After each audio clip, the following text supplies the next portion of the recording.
Breaking Balls with Abby Pinay. Breaking balls, breaking barriers, breaking walls. Let's talk, let's learn, and find better ways. Lahat ng bagay ay may sagot at may paraan, at dapat better with Abby Pinay. Edukasyon, turismo, kalusugan, climate change, local governance, sports, batas at pamilya. Breaking Balls with Abby Binay. Mga usapang may tinuturo, matututunan. Breaking Balls with Abby Binay.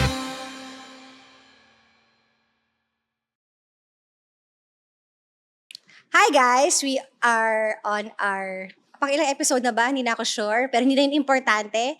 Pero mas importante ang ating guest dahil actually mag-fangirl. Hindi niya alam. Hindi ko pa inamin sa kanya na ako talaga ang nag-reach out. Dahil lagi nagpa-pop up sa aking social media account ang kanyang mga podcasts that I find very, very interesting. And at the end of the podcast, parang feeling mo, I'm so talino. Pero hindi, yung nakikichismis ka ba about the lives of people that are dead. So, okay lang yun na pagchismisan sila.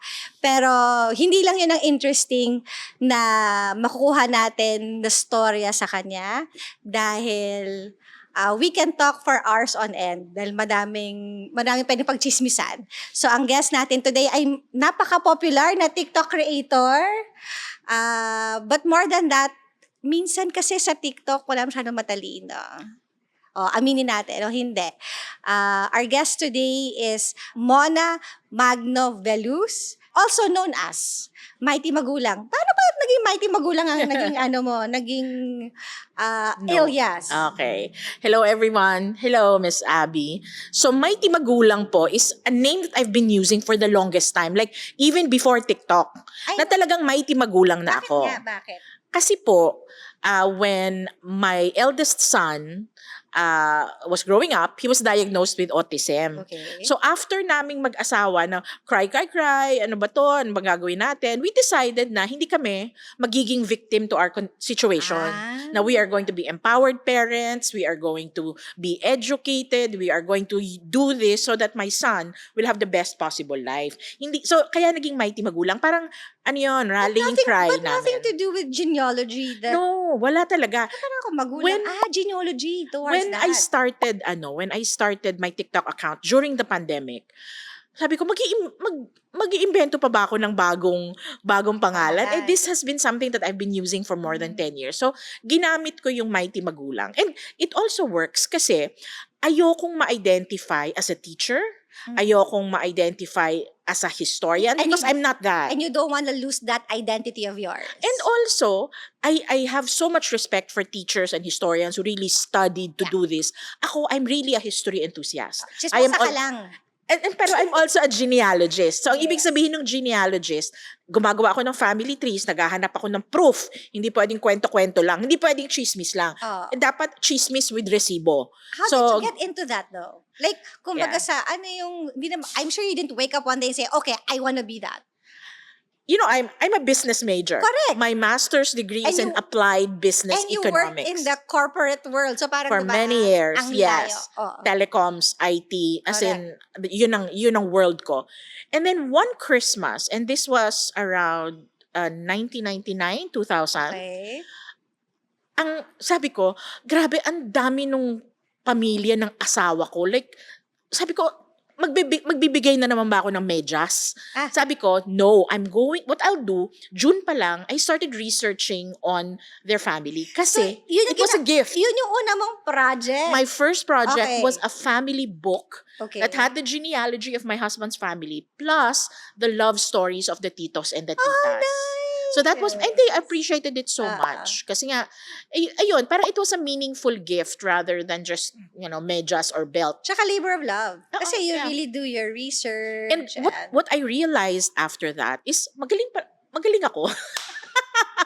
I was very successful. So, sabi ko, I want to do this again. Okay. So, I did it for myself. Okay. Tapos when kapag excited po ako, lahat ng tao kinukwentuhan ko. Di syempre, pumunta ako sa office, kinukwentuhan ko yung mga kasama ko sa office.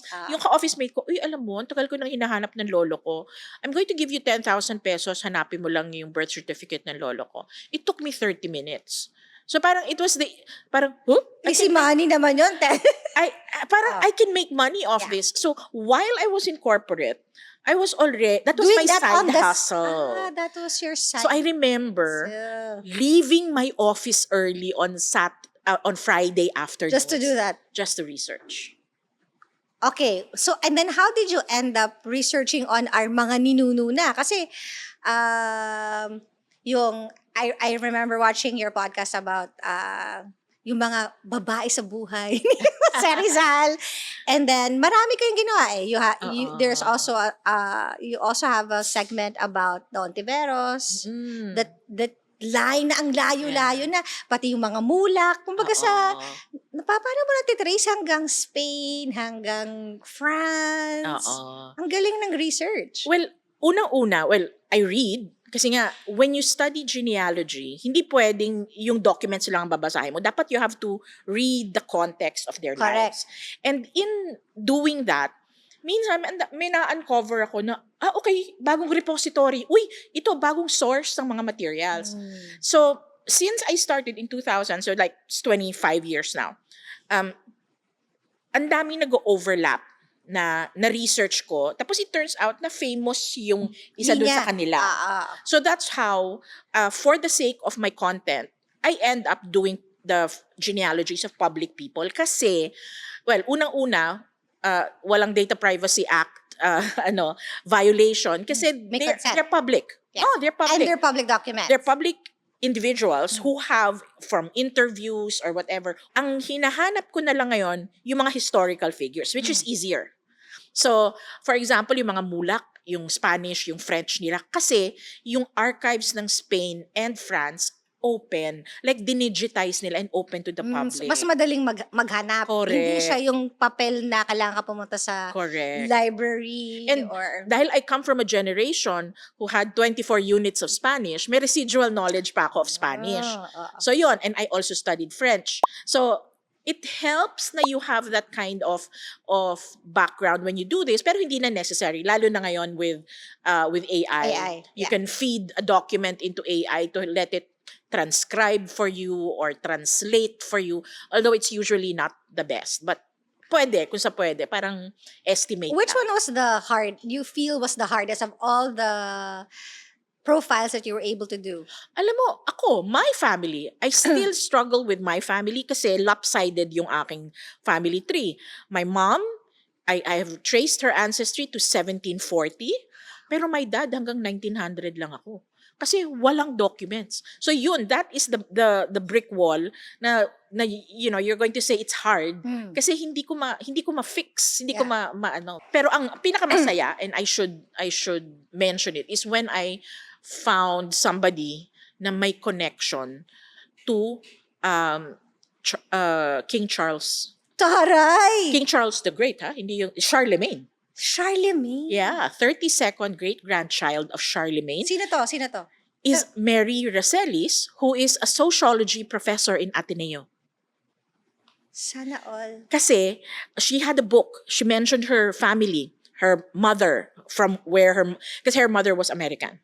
Yung mother niya had an ancestor. Hanap mo yun? Parang Sinabi niya ang alam lang niya yung pangalan ng mami niya. Pero sabi ko, ang unique ng family name, Aylet.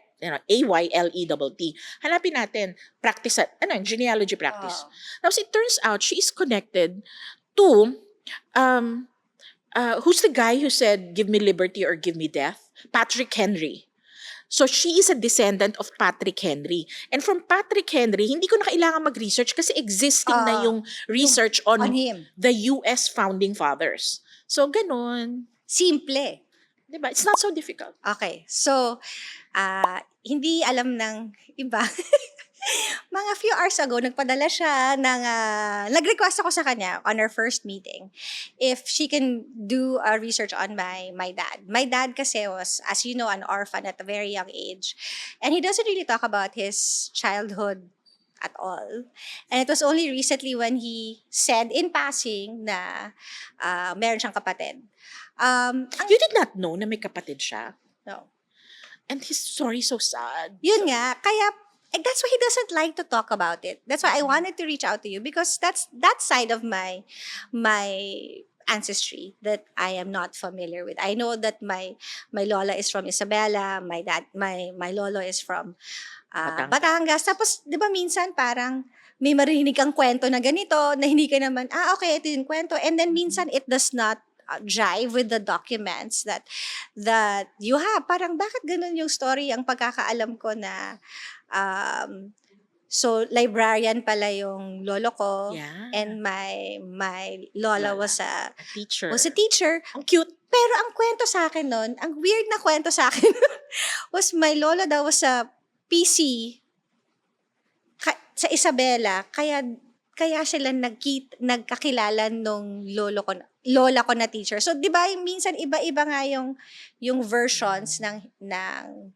pagkakakilala. So minsan you also need to rely on documents. Yeah. And Not just family not lore. just yung syempre iba yung pagkakaalala. Ano nga sabi ni Daddy? Ano nga sabi niya? Hindi ko na maalala. Kasi eh. human memory is frail. Correct. Na nag-iiba-iba yan habang tumatagal. And minsan may sinasabi pa sila mga false memories. Mm. Like if you had a traumatic childhood, you change what you know of it Mm-mm.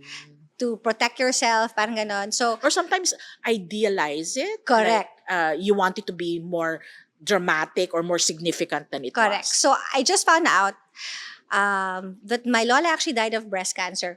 So ngayon kaya pag tinanong ako ngayon, Toro. sa ospital, ma'am, do you have a history of kasi that's that part na hindi ko alam eh. May history pala kami ng cancer, ng breast cancer at that. Nang lagi ko sinasabi, no. Because it's that part that I did not know. So ngayon alam ko one na. thing na I with your story, parang medyo sad, wala kang pinsan sa ama. Wala. Di ba? None. All are either second, third, or kaya pag sinabi Binay, ay kamang-anak kita Binay, malayo ka. Kasi wala naman akong, Hindi mo alam. wala naman akong first cousin eh. Oo. Kasi wala naman kapatid yung daddy ko eh. Pero pag tinignan mo sa Bawan, sa Batangas, ang daming Binay. Madaming Binay. And pag nag-research, pag tinype mo yung pangalan na Binay, merong Indian descent din. Okay. Merong lumalabas na Which is possible. Consider your dad's skin Yung skin, color. possible. Oo. Hindi ko pwede parang may pagka-Spanish. Ha? Well, Pinipilit eh. Pinipilit meron ko kang ha. ancestor na, Oh. hindi, sorry, may kapatid yung ancestor mo na nag-sign up sa Guardia Civil. Ayun nga. 3 times. 3 beses? 3 beses. Bakit Over na lang 10 3 years. beses? Hindi ko alam. Baka may kontrata. And I remember, meron kang sinulat doon na may nakulong. Nakalagay doon Antonio and Potenciano Yeah. Binay na Kapas. they were Death prisoner. March. Were they part of the death march? Yes, prisoners of war. Biro mo Ng yun. mga Binay. I'm sure hindi lang ng daddy ko yun. Oo. Pero mga taga-Bawan sila. Kasi, Again, I mean, those are, things that I'm sure he has no... he lost it kasi, di ba, with... He was too focused with, I guess, surviving on a daily basis. Yeah. And he was 9. Yeah. What kind of memories do we have of when we At were 9 9, years old. di ba? Talagang, Parang napaisip ako, meron pa ba ako naalala at 9 years old? I'm sure Ah. yung trauma, posible kasing, binary yun. Correct. Like how, wala pang grief counseling noon. Oo. Tsaka wala pang there's such thing as mental health. Di ba? Yung parang, okay lang yan, sige, iyak mo. And he's a guy. Yeah. You're not supposed to, I'm sure at Yeah. that age, you're not supposed to.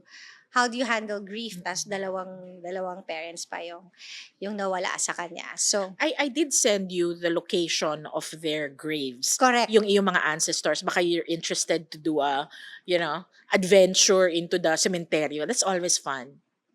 You're so strange. Yes. Diba? Imagine mo sinabi niya, baka gusto mo bumisita sa cementerio, it is always fun. Diba? Parang Yeah, weird. medyo alas 6 ng gabi para hindi masyado mainit. Okay. At least hindi pa naman Halloween. Pero Diba? Tapos maglinis ka ng puntod, yung pwede. ganon. So I actually didn't know that my lola's buried in Pasay. Because my dad doesn't go there. Laging sa Batangas pumupunta yung dad ko. So I have a feeling because you couldn't check or you couldn't find my lolo's death certificate, I feel baka doon Yeah. nakalibing. And Pasay kasi there were several fires in the Pasay registries over the years. Possible. So it's one, hindi pa siya na-digitize. Ang hiccup lang yan is if it was a public cemetery. Posible na naisako na sila. Oo. Yun lang. Kapag hindi na maintain. That's a practice po sa public cemeteries. Kapag yung puntod, hindi ka nagbabayad, hindi ka nagme-maintain, Hukayin na. sinasako nila yung remains. Oo. Pagkatapos, meron ng bagong occupant doon sa condo. Correct. Okay, so kailangan natin ikwento ang ating mga ang ating significant sa aking mga t-shirt, okay? Kaya ang aking t-shirt ay tawag Good Apple kasi one, you can't choose your relatives. And number 2, di ba sinasabi, the apple does not fall far from the tree. Oh, yeah. yung mga ganun mga double meaning. Kasi si Mighty Magulang ang guest natin today. Oh, pero ang shirt niya ay Gabriela. Laban lang. Sino ang pinakamalapit na descendant ni Gabriela? Alam niyo po, si Gabriela Silang lived several centuries ago. Hindi siya recent, 1700s siya.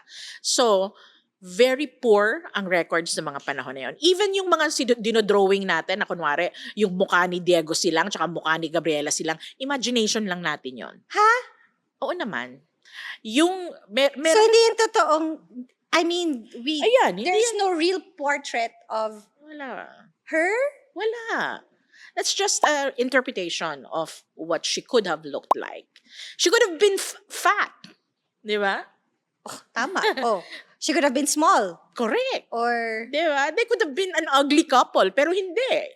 Talagang represent sila as dashing and gorgeous. pwede siyang maliit. No, pandak na mataba. Correct. Pero Diba?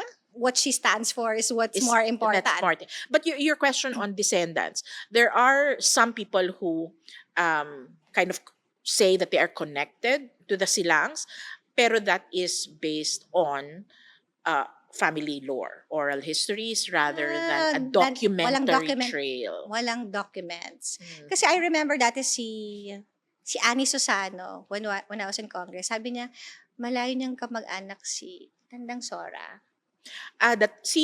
Melchor Aquino has a lot of relatives. Mm. And documented yon.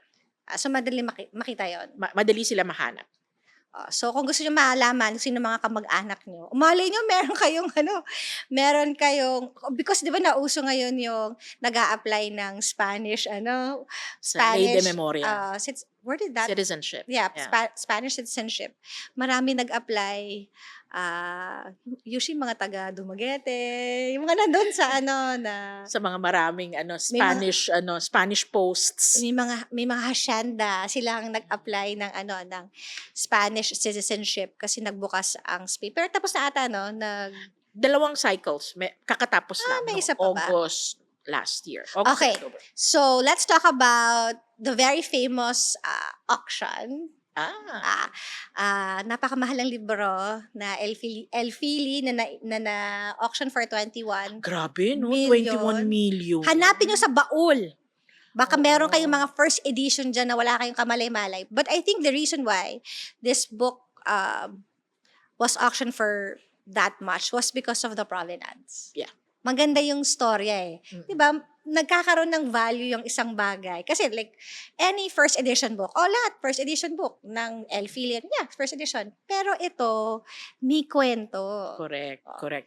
Bakit na binigyan ng Yeah, kasi ang Philly po, sinulat ni Rizal nung mahirap na sila. Kumbaga, naghirap ang mga Rizal sa Calamba. Inarrest ang pamilya nila. Pinalayas. Na-eject sila from their, parang nagpalipat-lipat sila. Punta sila ng Maynila, pumunta sila ng Hong Kong. Naghahanap sila ng place kung saan sila ulit makaka-recover. Tapos yung ama niya, tsaka yung kuya niya, na ipatapon. So he was Marinduque ba? Or Mindoro? I forget. So, na-persecute. So, here he is in Europe. Wala, yung pamilya Wala na na yung naghihirap, allowance. wala siyang allowance. Gusto niya i-publish yung book. Second book. Tapos na siya mag-aral. Kumita ba siya dun sa first? A little. Pero yun nga, mas maraming kumita off his work dahil nagre-resell. Pero siya mismo konti lang. Pero here's the thing, tapos na siya mag-aral nito. Bumalik siya to Europe really to be a writer. Kumbaga gusto niya maging content creator. Ay. Oo, Siya ganon. ang original content creator. Oo, gusto niya maging content creator, Ah, ah. full-time content creator. Kaya pumunta siya Ah. bumalik siya doon, gusto niya magsulat, gusto niya mag-research. Sinong girlfriend niya nung time na yan? Ay, nako. Mahirap na siya eh. Wala na siyang Wala na siyang girlfriend. Wala na siyang kasi panahon Wala mag- na siyang ano. wala na siyang pambili. pantustos. Ah, So, talagang it was a dark time in his life. He didn't have any money to eat, as in, crackers and tea. I guess that's the parang Which- Lucky Me and Skyflakes. Which part of Europe was he at that time? He was in Ghent. In Germany. When he was having his Yeah. book published. Correct. So when he was in Ghent, ito yung time na dito yung nakabantay siya sa publisher. Tapos pay as you print. Wala siyang ganong karaming money. So kumbaga, meron siyang mga inalis na chapter. So, Parang ngayong araw, 5 lang ang pwede niyo i-print. Sige, baka next week merong Hindi ko pa alam kung anong racket niya, na how he gets money. 'Di ba? For you to be able to get money, meron kang ginagawa. Nagpuputol ba siya ng buhok? 'Di ba? Hindi natin alam. Yun hindi ko pa alam. hindi mo pa na-research yun. Tanungin natin si Ambet. Oo. Pero I guess the Kung point paano is, siya nabubuhay at that time. nung panahon na to, imagine niyo lang, he was being persecuted for his first book. Tapos nangyari to sa pamilya niya. Meron siyang medyo may ines at galit siya sa buhay niya. Even his characters were dark in this book, di ba? Tapos yung libro niya, Wala pa siyang pangtustos. ang dedication pa niya to Gomburza. Mga state enemies yun. Di ba? Talagang galit na galit siya. So, for him to give this book, and this book, yung date nung dedication niya, it was the week that the book was released. So, mainit-init pa yon. Mainit-init pa yung libro. Sinabi na niya, "Dear Bestie, this is for you." Ganon. So, yung binigay niya yun kay Trinidad Pardo de Tavera, who is, of course, the brother of Paz Pardo de Tavera, the wife of Juan Luna. Talagang it was because he felt, he was a friend and he could handle the burden of its intellectual value. Diba? I think that's very important. And si Trinidad, or si Trini, also had a copy of the Nolly, the first one, edition yeah. of the Nolly, which also was auctioned. And then this one, I guess it was a little bit more dramatic talaga kasi yung circumstances ni Rizal when this was happening. And also note na there are more first editions of Nolly available than of Philly. Kasi kumaga na-raise na yung alarm na okay, nagprint na naman ng libro si Rizal. Sunugin na natin yan, intercept na natin yan para hindi ma-distribute. So there was more active parang censorship when it came to Philly. Imagine mo yun, naghirap siya pag-print, pagkatapos sunugin lang ng mga madlang people. Anyway. So, kaya ganun, katama naman yung value. But do you feel that it should be there are copies in the National Library. Do you feel that these things should be in a public museum rather than in a private collection? Siguro, I would preface my answer to this. I feel that the government should put culture and history in our NEDA plan. Wala tayong pera. Kasi, kapag hindi mo ginawa yon, hindi mabibigyan ng budget Correct. yung mga culture bearer agencies. Yan ang National Museum, yan ang NCCA, yan ang National Historical Commission. Wala tayong pera. So yun. So masisisi ba natin itong mga culture bearers natin, mga ahensya na nagpo-protect sa ating kultura at kasaysayan? Hindi siya kayang Na bilhin. hindi kayang bilhin. Yeah. Wala silang budget talaga. So siguro kung magkaka-budget sila, talagang super konti lang. I think ang go-to style nila is they look for a wealthy benefactor. Pwede bang pabili na lang yan? Tapos donate mo na lang sa amin. So I think ganun yung style. To donate mo ba yung 21 million na libro? Kung carry mo, di ba? Tapos yun nga that's also what I ask people na, dapat binigay yun sa National Library. Okay, kung ikaw meron kang anything worth 21 million, bibigay mo ba sa gobyerno? Hindi. Di ba?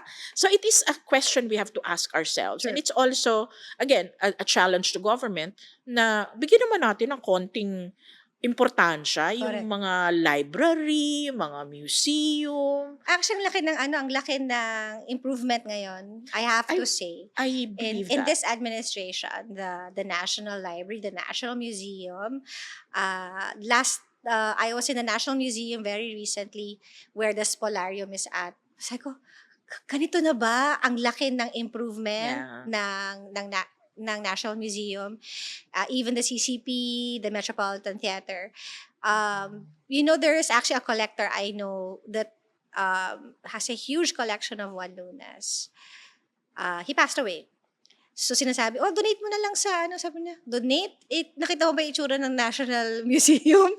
So sabi niya, I would rather donate it in a foreign country which has the museum Mm-mm. to exhibit my collection Mhm. rather than donating. Ganun ka sad. And ito I was just in Germany recently for the Frankfurt Book Fair. Yeah. And doon ko nalaman na si Jose Rizal pala, ang daming dinonate sa iba't ibang museums all over Germany. As in, Donate na salakot, mga damit, okay. as in fabrics Oh. and yung indigenous na materials na if it was in a tropical country, matagal nang naagnas yun. Oo. So, anyway, itong mga museums na to, hindi nila alam na, culturally important pala Sa sila atin. sa atin. Oo. Pero merong isang anthropologist from Baguio who went around German museums looking for Filipino items. Nung nakita niya, oo, ito. Like merong mga early Igorot where? Yung mga ganon na talagang, wala nang ganyan. ganitong weave ngayon. Parang talagang super ganda to. Tapos, ang sabi ng mga... nag-donate si Jose Rizal. Si Jose Rizal mismo. Pagkatapos sabi nung museum, paano gusto nyo? Parang, sige, kunin mo na po. Baka repatriate natin, di ba? Gawa tayo ng repatriation uso program. na ngayon yan nire-repatriate Pero, Oo. ang sabi ng National Museum natin, wala kaming facilities to keep it in this condition. Kasi ang ganda ng facilities nila na How they diba, preserve walang hangin, 'di ba? Nakapag sakaling may sunog, yung sinasak out yung oxygen din sa room. humidity. Madaming factor. So, essentially ang ginawa nila, it's going to be a digital repatriation. So, kukuhanan nila ng sandamakmak na pictures yung mga artifacts doon. Yeah. Tapos bibigay sa Pilipinas. Pero yung basta alam nila na nandun sa museum sa Maganda yun sa kung Europe. gawin nila dito sa atin, yung parang holographic. 'Di ba? That would be Oo. nice. In the 3D. museum in Taiwan, pwede mong gawin ganon na, ginagawa nila yon na merong mga it's holograms. Tapos Yeah. pag may mga bowls na very iikot-ikot mo na meron kang mouse. Diba, uso na ngayon yung virtual tours, diba, ng mga museums. Yeah, So, oo. it's something that, papunta Pero na tayo. we have to look at that. Tapos another interesting thing with this whole conversation is people were angry nga, 'di ba? Na I would say angry kasi yun yung sinasabi nila sa comment section. Angry talaga. Ang Oo. ginagamit na word. Bakit ganyan? Bakit wala tayong access sa mga historical na libro, chuchu, na parang, pupunta ho muna kayo ng National Library. Ang daming magagandang libro doon. In fair, ang ganda ng National Library, ha?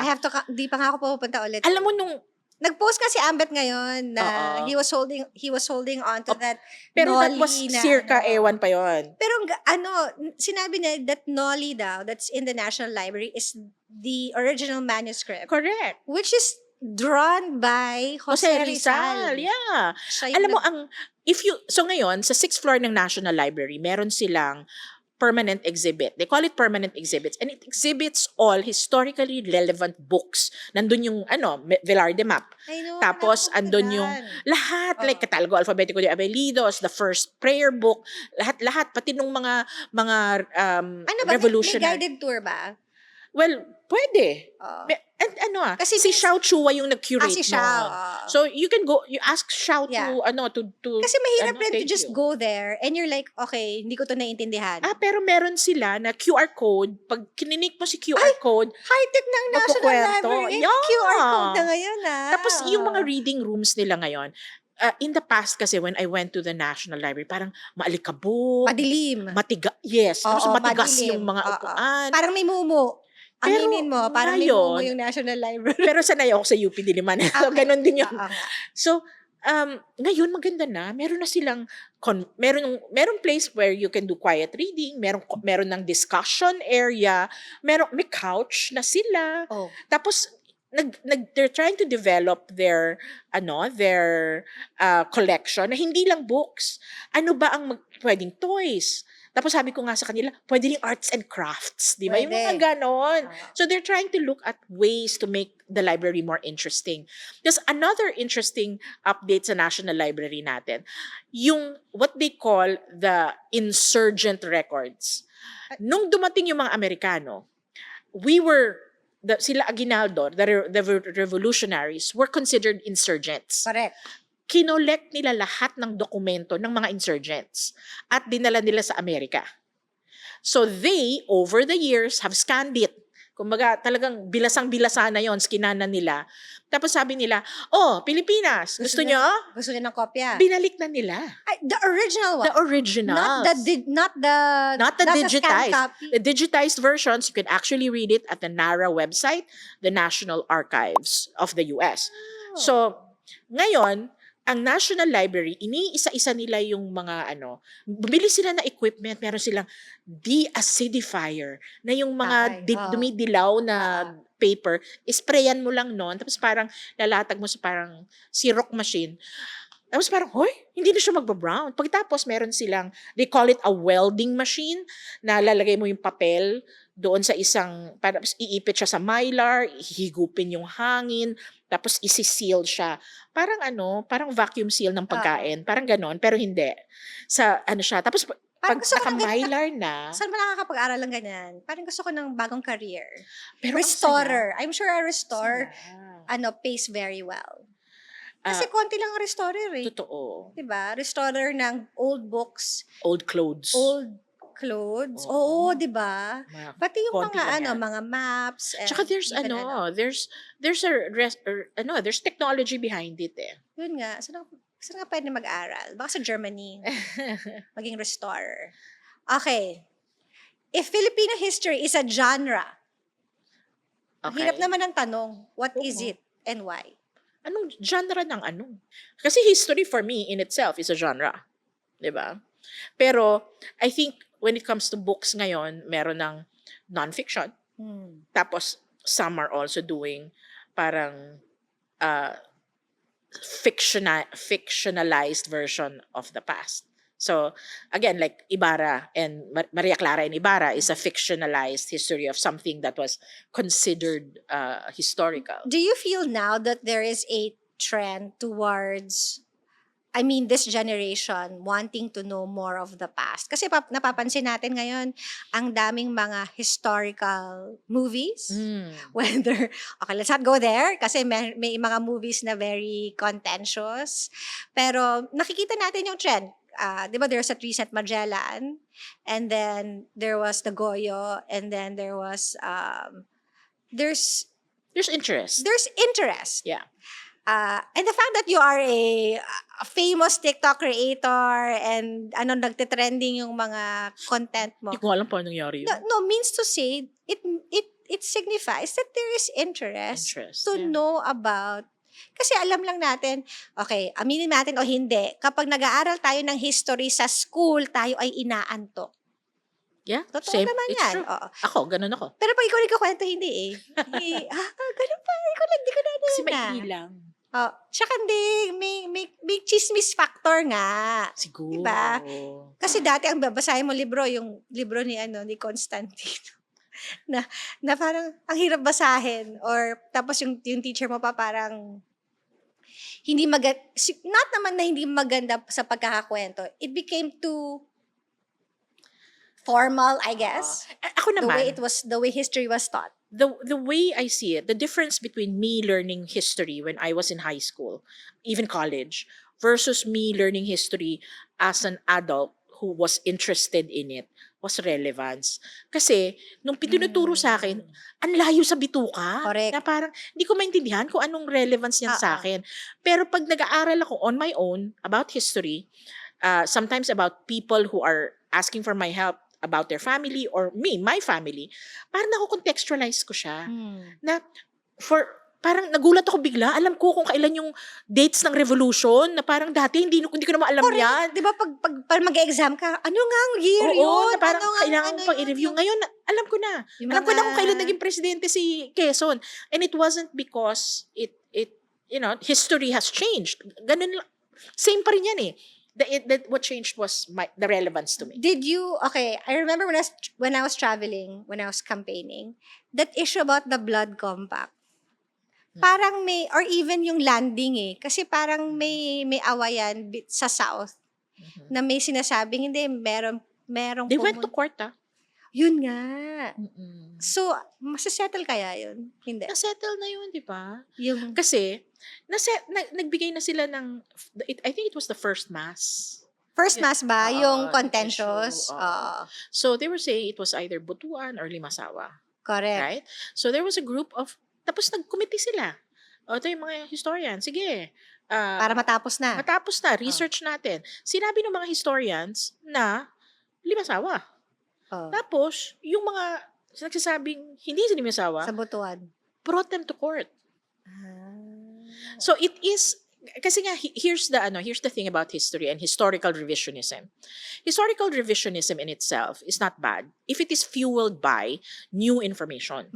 Without new information, Not really revising it from... yeah, na it's actually may bago. Oo. Kaya let's kumbaga That's why revise. let's revisit. And we make it right. We bring it closer to the truth. Yeah.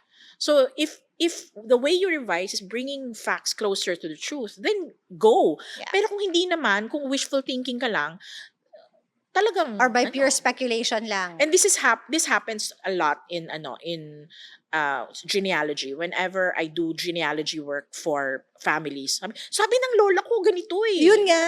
Na Oo. hindi, ganito kalaki. Pero hindi po, according to the document ito. Posibleng mamali ang document. Okay, bakit niyo pa ako hinar? Diba? Na parang, ito na nga, hinanap ko na yung document. Ito na yung sinasabi ng document eh. Kagaya nun, yung isa niyang, yung isang revelation din was, all this time, ang pagkakaalam ko, based on my dad's story was, una naman talagang namatay yung lola ko. Pero matagal bago nasundan na namatay yung lolo. But based on the documents, they actually died in the same year. Maybe my dad thought it was a lifetime.